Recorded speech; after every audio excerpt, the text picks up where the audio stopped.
हाँ, माँ बाप को बांटना पड़ा महंगा, बनी घाटना। हाँ, उत्तर प्रदेश के कानपुर जिले के पास बसे एक छोटे से कस्बे में राम प्रसाद चौधरी नाम का एक सम्मानित व्यक्ति रहता था। गांव में लोग उन्हें इज्जत से राम प्रसाद बाबूजी कहकर बुलाते थे। उनके पास पुश्तैनी जमीन, दो बड़े मकान और शहर में कुछ दुकानें थी। लेकिन उनकी असली दौलत उनकी मेहनत और ईमानदारी थी। राम प्रसाद ने अपनी जिंदगी खेतों में पसीना बहाकर बिताई थी।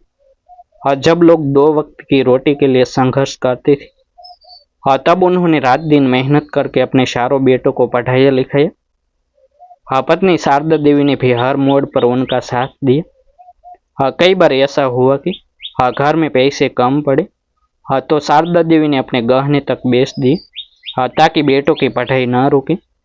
दोनों पति पत्नी का सपना था कि बुढ़ापे में चारों बेटे एक साथ रहेंगे। घर में पोते पोतियों की आवाज गूंजेगी और जिंदगी चैन से कट जाएगी।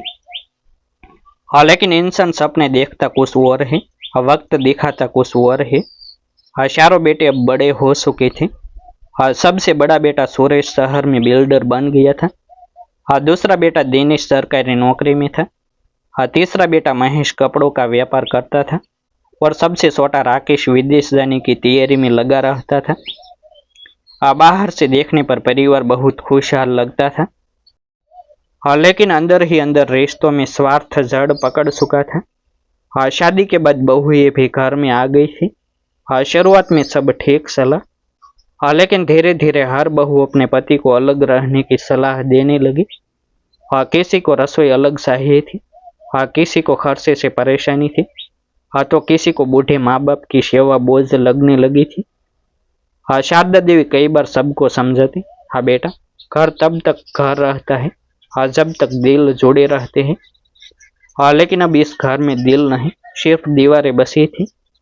एक दिन चारों भाइयों ने फैसला किया कि अब संपत्ति का बंटवारा कर लेना चाहिए। सुरेश बोला, पिताजी बूढ़े हो चुके हैं, अब सब कुछ साफ साफ बांट देना चाहिए ताकि बाद में कोई झगड़ा न हो। राम प्रसाद बाबूजी चुपचाप बैठे रहे। उनके चेहरे पर दर्द साफ दिखाई दे रहा था। उन्हें समझ आ गया था कि अब बेटों को परिवार नहीं, सिर्फ जायदाद दिखाई दे रही है। लेकिन फिर भी उन्होंने सोचा कि शायद बंटवारे के बाद रिश्ते बस जाए। अगले रविवार घर में पंचायत बैठी। गांव के दो तीन बुजुर्ग भी बुलाए गए। बड़ी मेज पर कागज रखे गए। जमीन के हिस्से बांटे जाने लगे। शहर वाली दुकान सुरेश ने अपने नाम करवा ली। दिनेश ने खेतों का बड़ा हिस्सा ले लिया। महेश ने पुराना मकान मांगा और राकेश ने बैंक में जमा रकम पर अधिकार जता दिए। चारों भाई अपने अपने फायदे का हिसाब लगा रहे थे। किसी ने यह नहीं पूछा कि इन सब को बनाने में माँ बाप ने कितनी रातें भूखे पेट गुजारी थी। राम प्रसाद बाबूजी उस समय बस अपनी पत्नी शारदा देवी का चेहरा देख रहे थे। उनकी आंखें नम थी।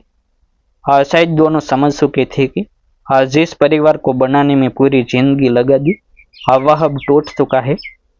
लेकिन असली चोट अभी बाकी थी।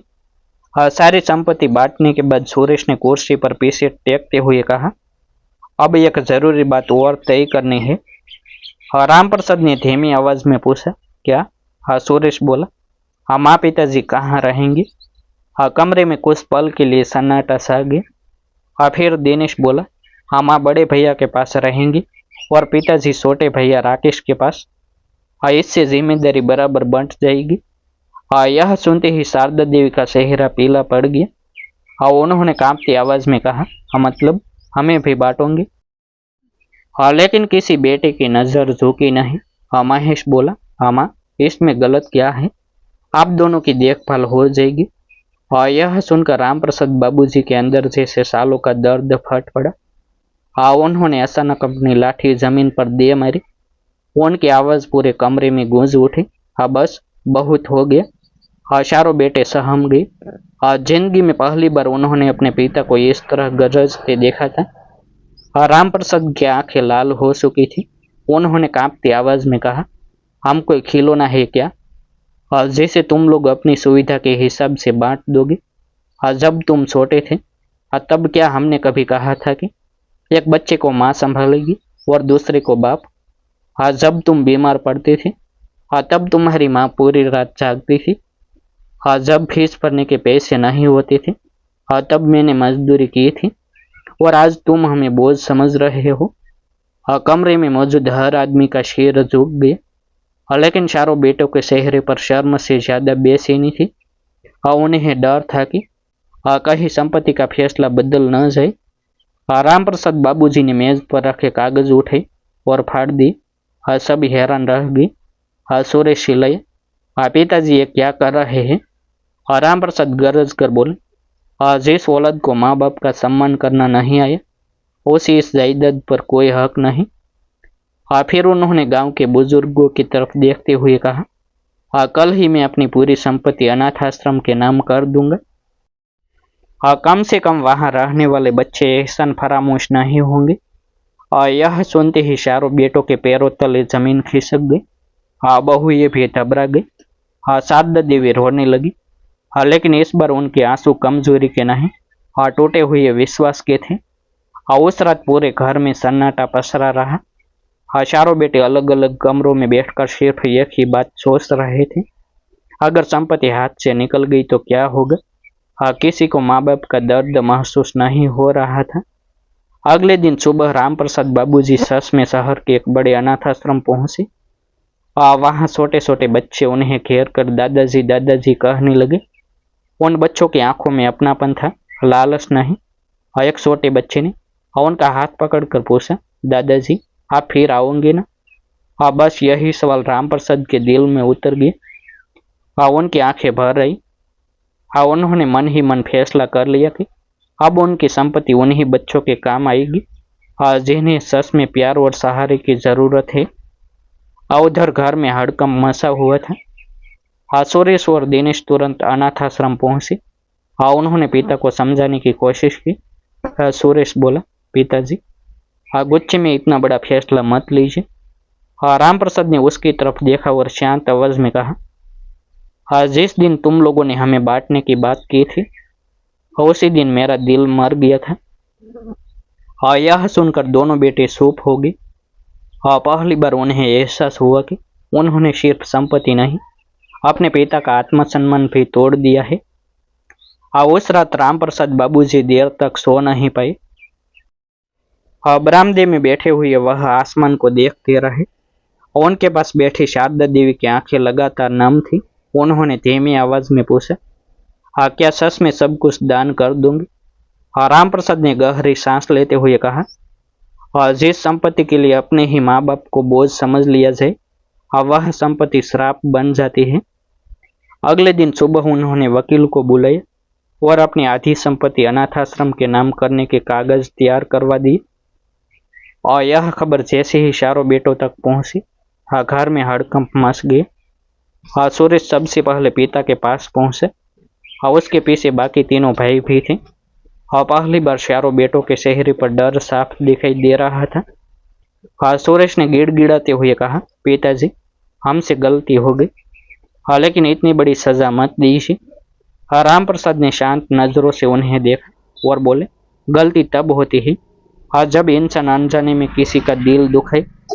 तुम लोगों ने तो होश में अपने माँ बाप को बांटने का फैसला किया था। यह सुनकर चारों बेटों सिर झुकाकर खड़े रह गए।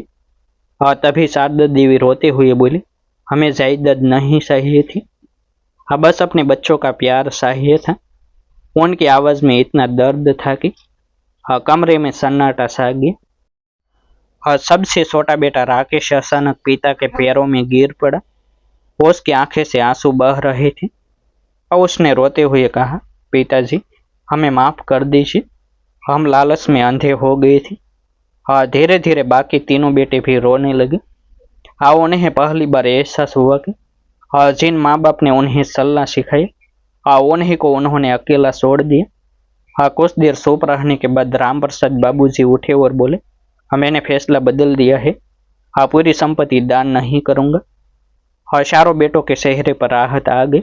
लेकिन अगले ही पल बाबूजी ने कहा, आधी संपत्ति अनाथ आश्रम को जाएगी और बाकी आधी तभी मिलेगी जब तुम चारों यह साबित करोगे कि तुम्हारे अंदर इंसानियत अभी जिंदा है। यह सुनकर किसी की हिम्मत नहीं हुई कि बहस करें। हाँ, उस दिन के बाद घर का माहौल बदलने लगा। हाँ, चारों बेटे पहली बार अपने माँ बाप के साथ बैठकर खाना खाने लगे। हाँ, बहुएं भी शारदा देवी की सेवा करने लगी। हाँ, लेकिन राम प्रसाद बाबूजी अब पहले जैसे नहीं रहे थे। हाँ, उन्होंने साफ कह दिया था, हाँ, सम्मान मांगने से नहीं मिलता, हाँ, व्यवहार से कमाना पड़ता है। हाँ, कुछ महीनों बाद राम प्रसाद और शारदा देवी अनाथ आश्रम गई। हाँ, वहाँ बच्चे उन्हें घेर कर खुशी से चिल्लाने लगे। हाँ, दादाजी आ गई, दादी माँ आ गई। उन मासूम शहरों को देखकर दोनों की आंखें भर आई। हाँ, राम प्रसाद ने अपने बेटों की तरफ देखा और कहा, हाँ, जिस घर में माँ बाप का सम्मान नहीं होता, हाँ, वह घर कभी खुशी नहीं रह सकता। हाँ, उस दिन चारों बेटों को समझ आ गया कि हाँ, जायदाद से बड़ा रिश्ता माँ बाप का होता है। और जिस इंसान के पास माता पिता का आशीर्वाद नहीं, हाँ, वह जिंदगी में कितना भी अमीर क्यों न बन जाए, अंदर से हमेशा गरीब ही रहता है। हाँ, डिस्क्लेमर। हाँ, यह कहानी सामाजिक और पारिवारिक परिस्थितियों से प्रेरित एक काल्पनिक प्रस्तुति है। हाँ, इसका उद्देश्य केवल मनोरंजन, जागरूकता और पारिवारिक मूल्यों को दर्शाना है। हाँ, किसी व्यक्ति, स्थान या घटना से समानता मात्र संयोग मानी जाए। आभार। फिर मिलते हैं एक नई स्टोरी के साथ। वीडियो को लाइक और हेल्प करना ना भूलें। चैनल को सब्सक्राइब करना ना भूलें।